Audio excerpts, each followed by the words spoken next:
2011 ബൈച്ചിങ് ബൂട്ടിയ വിരമിക്കുമ്പോൾ അതിന് പകരക്കാരൻ ആര് എന്ന ചോദ്യത്തിന് ഉത്തരമായിരുന്നു സുനിൽ ഛേത്രി എന്ന് പറയുന്നത്. ഇന്ന് ക്യാപ്റ്റനും വിടവാങ്ങാൻ തീരുമാനിച്ചിരിക്കുകയാണ്.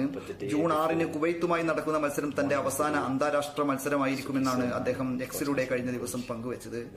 2005 അദ്ദേഹം തന്റെ രാജ്യാന്തര മത്സരങ്ങൾ ആരംഭിക്കുന്നത്. പാകിസ്ഥാനെതിരെ പകരക്കാരനായി ഇറങ്ങിക്കൊണ്ട് ഗോളടിച്ചു തുടങ്ങിയ ആ ഒരു യാത്രയാണ് ഇപ്പോൾ 2024 19 വർഷത്തിന് ശേഷം അദ്ദേഹം അവസാനിപ്പിക്കുവാൻ വേണ്ടി തീരുമാനിച്ചിരിക്കുന്നത്. ഇതിനൊരു പകരക്കാരനെ കണ്ടെത്തുക വളരെ അസാധ്യമായിട്ടുള്ളൊരു കാര്യം തന്നെയായി മാറും എന്നാണ് തോന്നുന്നത്. രാജ്യത്തിന് വേണ്ടി intercontinental cup, SAFF cup, AFC cup, Nehru cup തുടങ്ങിയവയൊക്കെ അദ്ദേഹം നേടിത്തന്നു. 6 തവണ അദ്ദേഹം അന്താരാഷ്ട്ര മികച്ച ഇന്ത്യയിലെ ഫുട്ബോളറായി തെരഞ്ഞെടുക്കപ്പെട്ടു. രാജ്യം അദ്ദേഹത്തിന് പത്മശ്രീയും അർജുന അവാർഡും ഖേൽ രത്നയും ഒക്കെ കൊടുത്തുകൊണ്ട് ആദരിച്ചിട്ടുണ്ട്. 2015 അദ്ദേഹം ഇന്ത്യയുടെ ക്യാപ്റ്റനാവുന്നത്. ഇപ്പോഴും ഇന്ത്യയുടെ ഗോളടി യന്ത്രമാര് എന്ന് ചോദിച്ചാൽ സുനിൽ ഛേത്രി തന്നെയാണ്. രാജ്യാന്തര ഫുട്ബോളിനകത്ത്, വർത്തമാന ഫുട്ബോളിനകത്ത് ഏറ്റവും കൂടുതൽ ഗോളുകൾ അടിച്ചിരിക്കുന്ന 3ാമത്തെ വ്യക്തിയാണ്.